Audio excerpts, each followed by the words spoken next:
Peace Ministries.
நம்முடைய தாழ்வில் நம்மை நினைத்தவரை துதியுங்கள், அவர் கிருபை என்றும் உள்ளது. சங்கீதம் 136:23.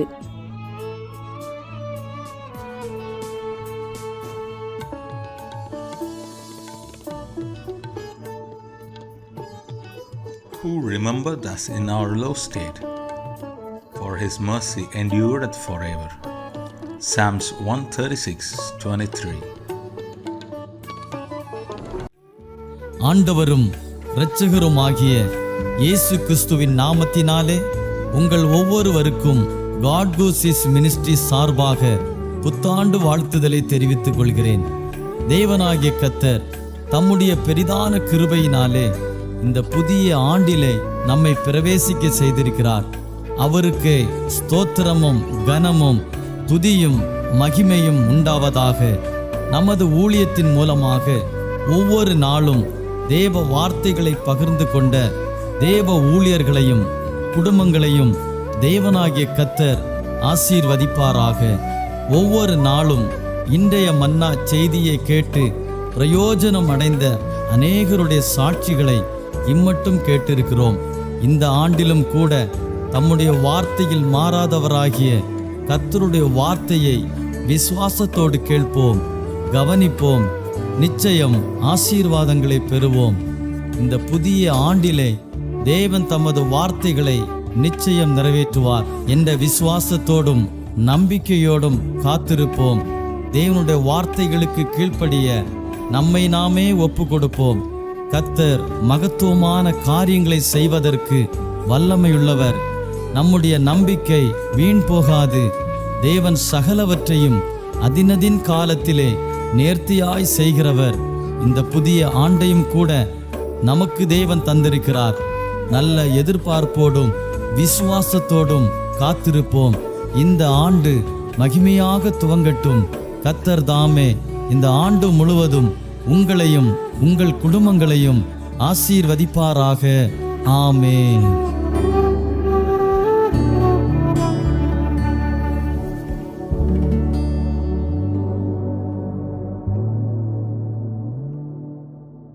ஆண்டவராகிய இயேசு கிறிஸ்துவின் நாமத்தினாலே உங்கள் ஒருவரை நான் வாழ்த்துகிறேன்.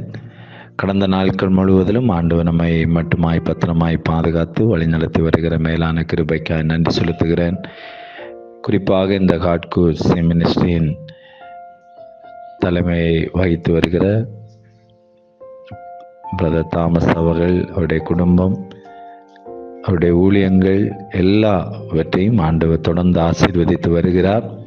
தொடர்ந்து கர்த்தர் இன்னும் அவருடைய ஊழியத்திலே பெரிய காரியங்களை ஆண்டவர் செய்வாராக என்று பிதா குமாரன் பரிசுத்தாவின் நாமத்தில் உங்களை நான் வாழ்த்துகிறேன். கர்த்தர் தாமே உங்களை ஆசீர்வதிப்பாராக. இன்றைக்கும் சற்று நேர தியானத்திற்காக வேதத்திலிருந்து ஒரு வசனத்தை நான் உங்களுக்காக வாசிக்கிறேன். ஆதியாகம புஸ்தகம் 6ஆம் அதிகாரம் 14வது வசனத்தை நான் உங்களுக்காக வாசிக்கிறேன்.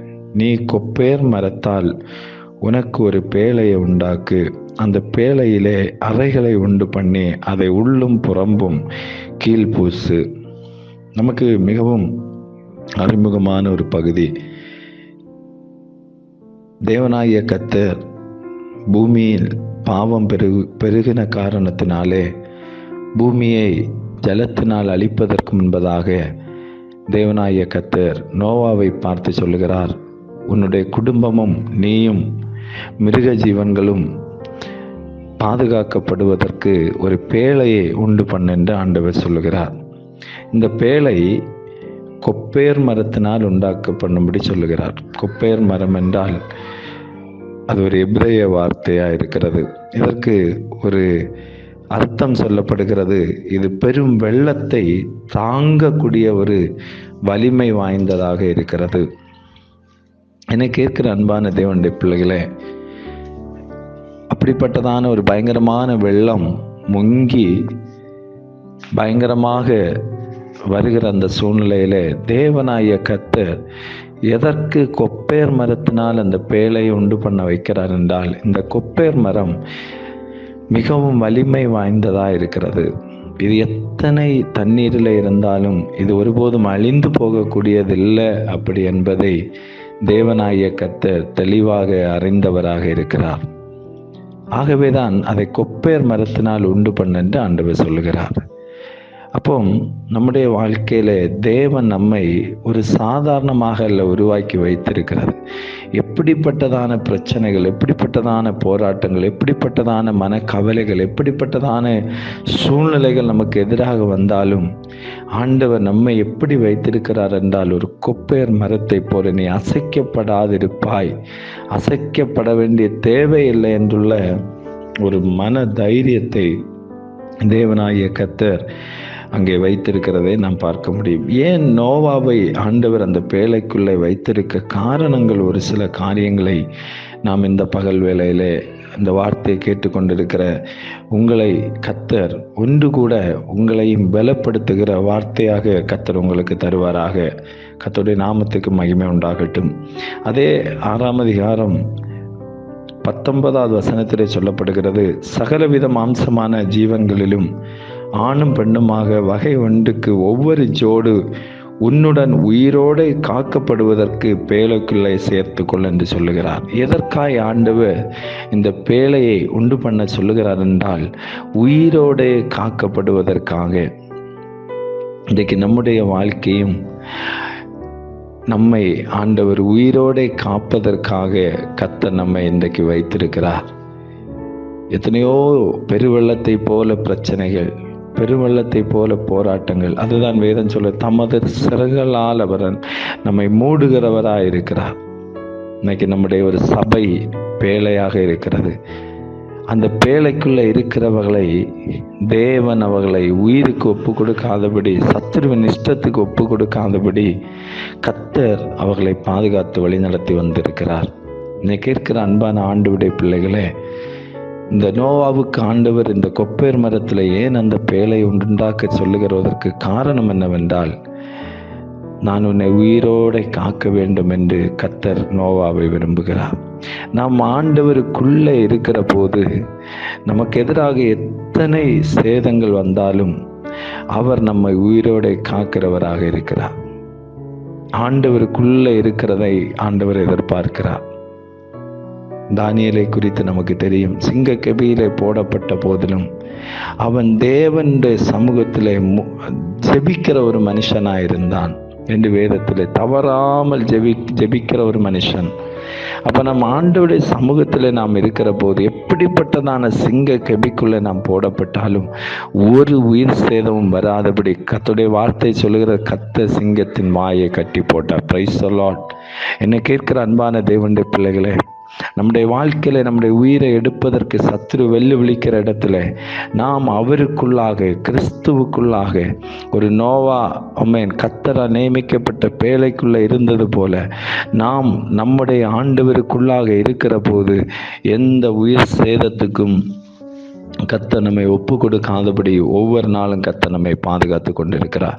இரண்டாவது காரியமாக, அதே ஆதியாகம புஸ்தகம் 7ஆம் அதிகாரம் 1வது வசனத்தை நான் வாசிக்கிறேன். கர்த்தர் நோவாவை நோக்கி, நீயும் உன் வீட்டார் அனைவரும் பேழைக்குள் பிரவேசிங்கள். இந்த சந்ததியில் உன்னை எனக்கு முன்பாக நீதிமானாய் கண்டேன் என்று சொல்லுகிறார். என் தேவனாகிய கர்த்தர் நோவாவை எதற்கு ஒரு பேழை உண்டு பண்ணி அவனை பாதுகாக்க விரும்பினார் என்றால், அவன் நீதிமானாய் இருக்கிறான் என்று ஆண்டவர் கண்டார். உங்களையும் என்னையும் ஆண்டவர் அப்படி பார்க்க விரும்புகிறார்.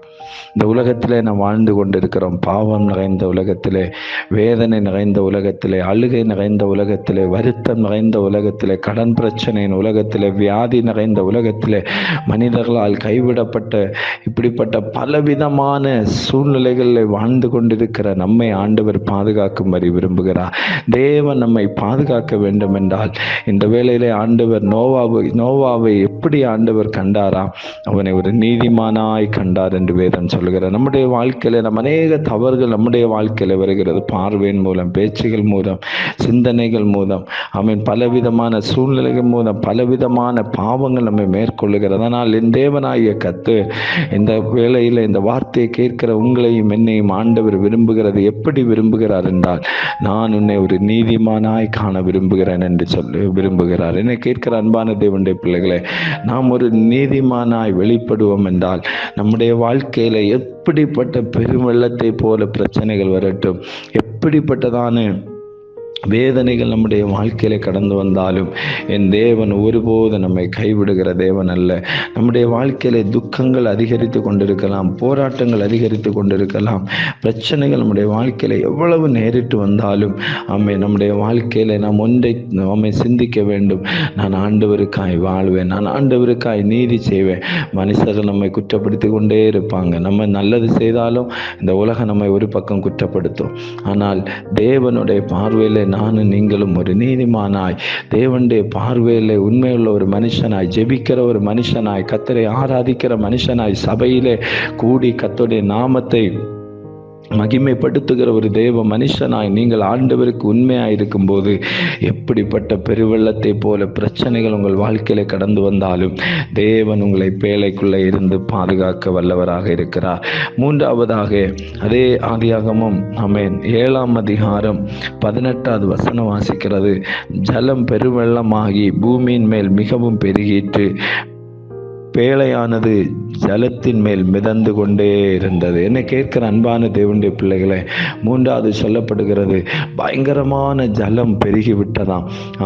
இந்த பேழை என்ன செய்து கொண்டிருந்தது? மிதந்து கொண்டே இருந்தது. Praise the Lord. ஆண்டவரை நேசிக்கிற, ஆண்டவருடைய சித்தத்தின்படி செய்கிற பிள்ளைகளை ஆண்டவர் சொல்லுகிற காரியம் தான். எவ்வளவு பெருவெள்ளம் எழும்பி வந்தாலும் ஆண்டவர் உன்னை மூழ்கி போகவே விட மாட்டார். நீ ஒருபோதும் மூழ்கி போகிற கர்த்தர் உங்களை ஒப்பு கொடுக்க மாட்டார். எவ்வளவு பிரச்சனைகள் வரட்டும், எவ்வளவு எரிச்சல்கள், மந்திரவாத வல்லமைகள், பிசாசின் கிரியைகள், போராட்டங்கள், கஷ்டங்கள், கடன் பாரங்கள், எந்த சூழ்நிலையிலையும் நாம் ஆண்டவரை நம்பி நிற்போம் என்றால், ஆண்டவரை நம்பி நாம் நிற்போம் என்ற ஒரு விசுவாசத்தோடு இல்லைங்க, கர்த்தர் என்னை மிதக்க பண்ணுவார்.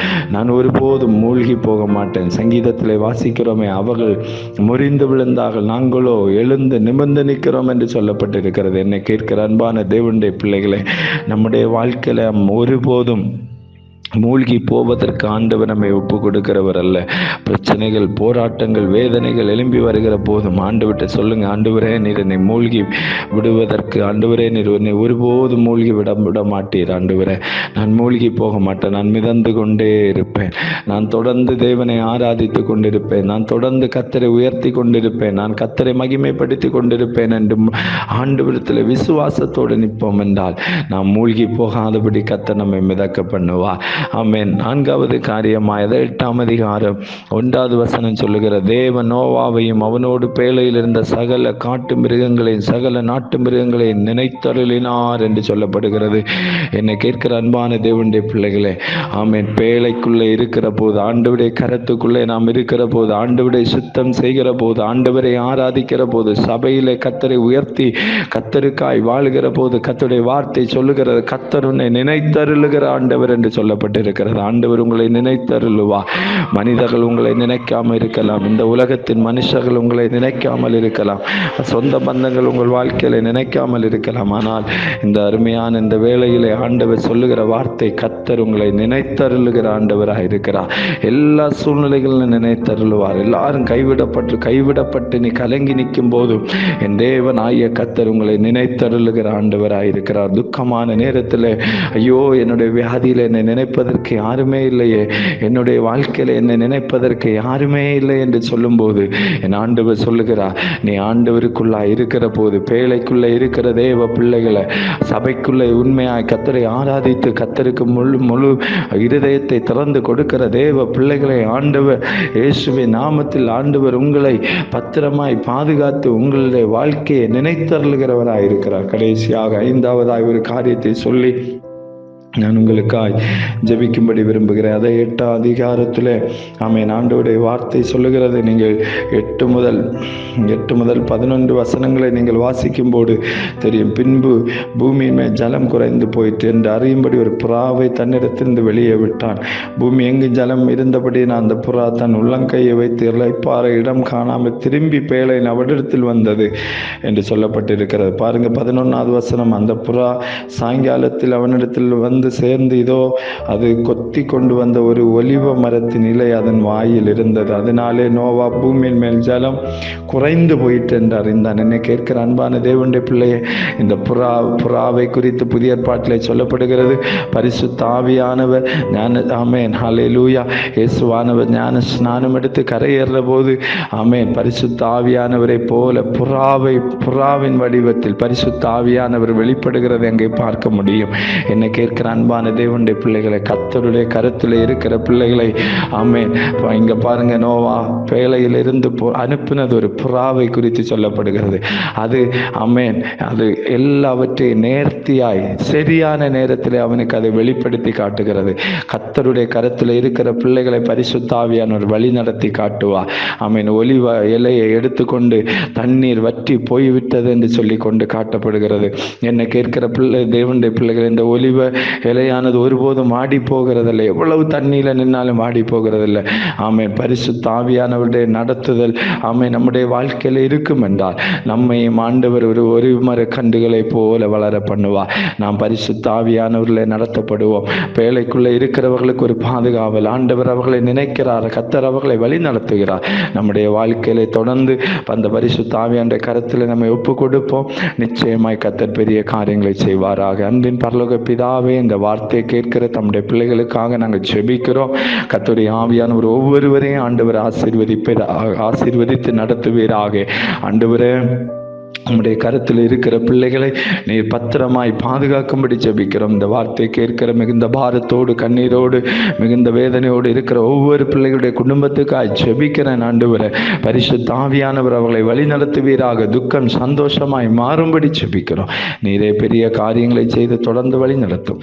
இயேசுவின் நாமத்தில் பிதாவே, ஆமேன் ஆமேன் ஆமேன் ஆமேன் ஆமேன்.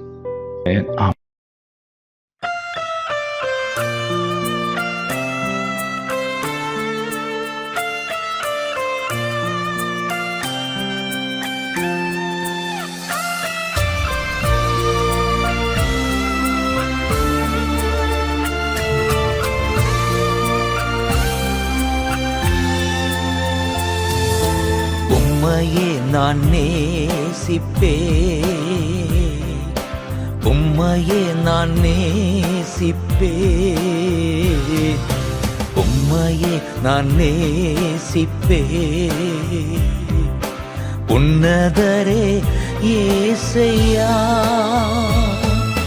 பாதம் அமர்ந்து ஆராதிப்பேன், வசனம் தியானித்து அகமகிழ்வேன். உம் பாதம் அமர்ந்து ஆராதிப்பேன், உம் வசனம் தியானித்து அகமகிழ்வேன். எந்த புயல் வந்து மோதி தாக்கினாலும் அசைக்கப்படுவதில்லை. எந்த புயல் வந்து மோதி தாக்கினாலும் அசைக்கப்படுவதில்லை.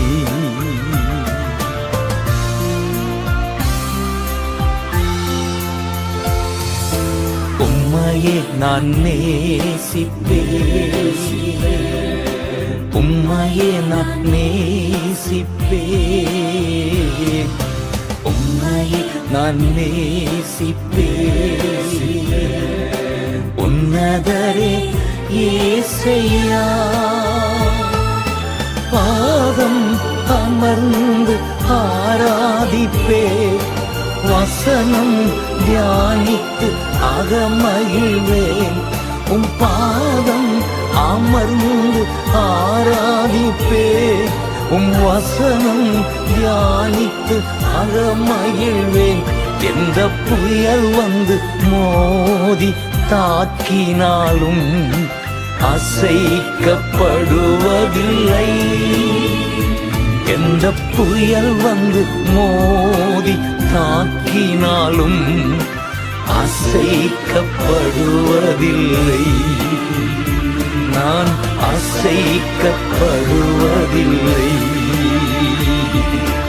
அசைக்கப்படுவதில்லை.